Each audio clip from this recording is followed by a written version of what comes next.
Chapter 17. A Hole in the Floor. Jim Williams had begun the day in the spacious grandeur of Mercer House, and ended it in the cold confines of Chatham County Jail. His glittering social life was over. Never again would the cream of Savannah society pray to be invited to his extravagant parties. He would spend the rest of his life in the company of burglars, muggers, rapists, and other murderers. The very people, as Lee Adler pointed out, who represented the criminal element Williams had publicly disdained. The enormity and suddenness of Williams' downfall shocked Savannah. It was a tribute to Williams that the public found it difficult to believe he had really been brought so low. Barely 12 hours after he had been escorted from the courtroom, rumor had it that he was rearranging life behind bars to accord with his personal tastes. "He's having his meals sent in," said Prentice Crow. "I hear that's already been arranged.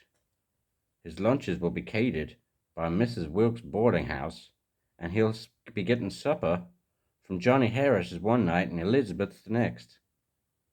He's even written a list of pieces of furniture that he wants moved into his cell. A fur mattress, I'm told, and a Regency writing table." Prison officials denied that Williams was receiving any special favors. They insisted he would be treated like any other inmate at the Chatham County Jail.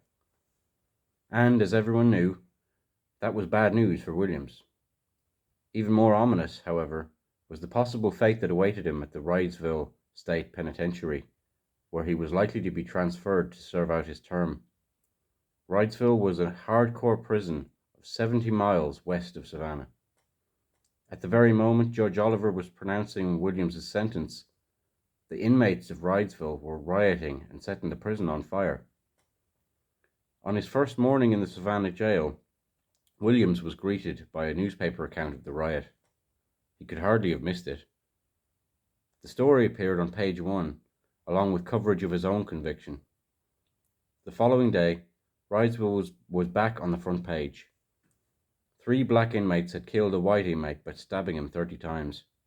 After the stabbing, prison officials had conducted a shakedown inspection of the jail and confiscated a small arsenal of weapons, including a homemade bomb. Under the circumstances, the real question was not who would cater Jim Williams' meal in the Chatham County Jail, but whether his lawyers could manage to keep him out of the Wrightsville Penitentiary. Speculation about Williams and his fate came to an abrupt halt after 2 days, when Judge Oliver released him on a $200,000 bail pending appeal. A swarm of reporters and TV cameras buzzed around Williams as he walked from the door of the jail. Fuck's sake! Speculation about Williams and his fate came to an abrupt halt after 2 days when Judge Oliver released him on a $200,000 bond pending appeal. A swarm of reporters and TV cameras buzzed around Williams as he walked from the door of the jail to his blue Eldorado. "Will it be business as usual, Mr. Williams?" a reporter called out. "Business as usual? Damn right," he said. Minutes later, he was back in Mercer House. On the surface, at least, Williams's life did return to something approaching normal. He went back to selling antiques, and with the corporate's permission he travelled to New York to attend a black tie party for the Cooper Hewitt Museum exhibition of Queen Elizabeth's collection of Fabergé. His manner was calm. His conversation had lost none of its sharp edge, but now he was a convicted murderer, and despite the wit and the light humour, there was an aura of quiet desperation. His black eyes seemed darker now than ever. He still received invitations to dine, but the invitations became fewer. Old friends called, but less often. In private, he expressed bitterness.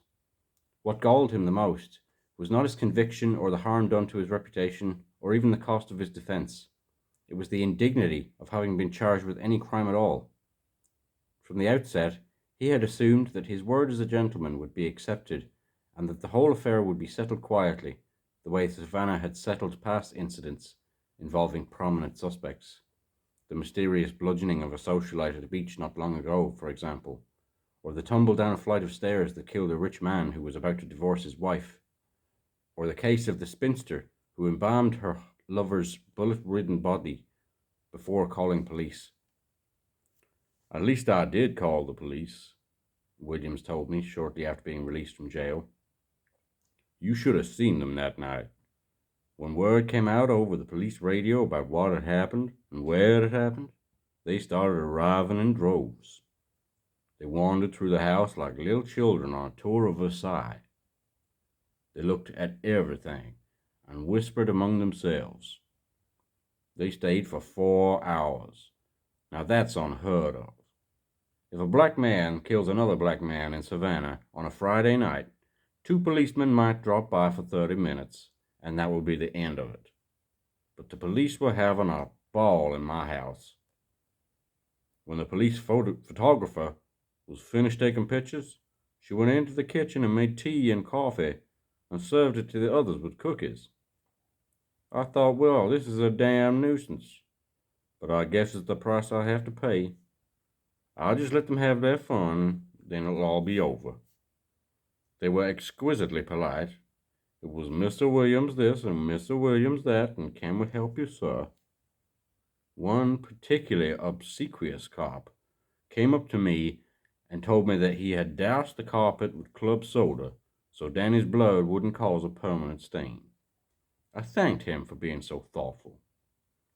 Later, down at the police station, we went through what I thought was a routine signing of papers.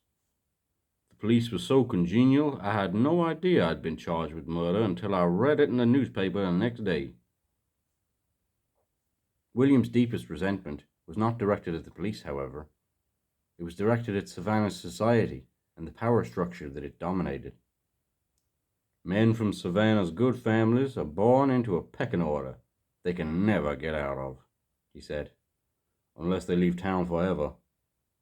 They've got to go to a proper secondary school, Savannah County Day or Woodbury Forest, then to a good enough college, and then back home to join the team.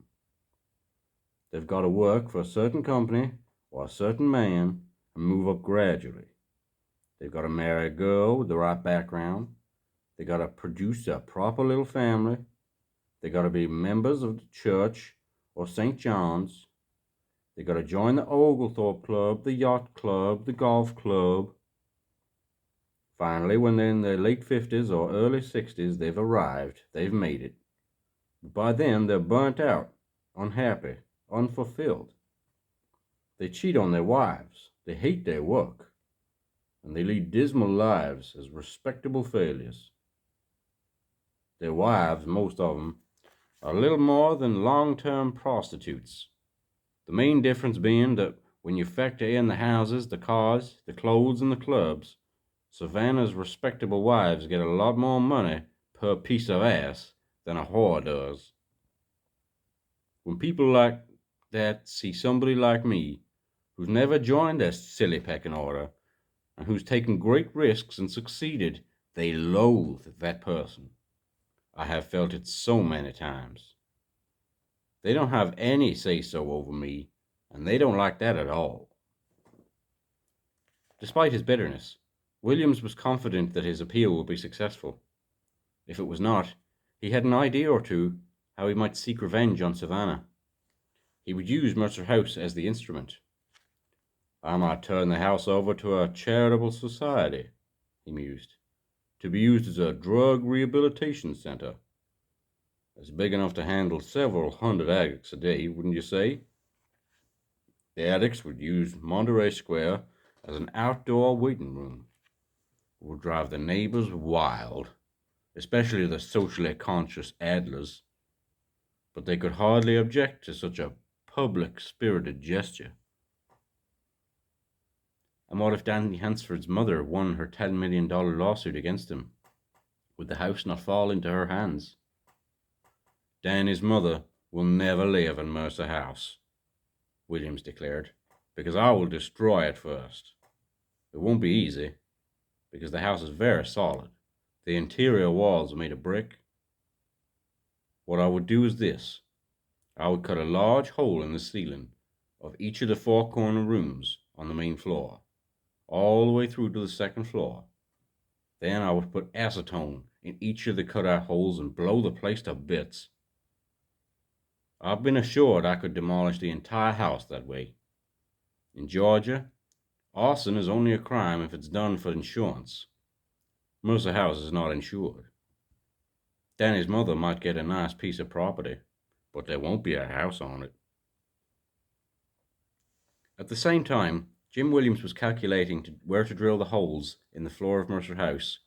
The Georgia Supreme Court was focusing its attention on a hole that was already there, the bullet hole in the bedroom floor upstairs. This was the hole allegedly made by Danny Hansford during his rampage through the house a month before he was killed. It was the hole about which the arresting officer, Corporal Anderson, had testified. I couldn't determine if that was a fresh bullet hole or an old one. Seizing on that remark, Spencer Lawton had suggested that the bullet hole was an old one, and that Williams had faked the incident to lay groundwork for killing Hansford in self-defense a month later.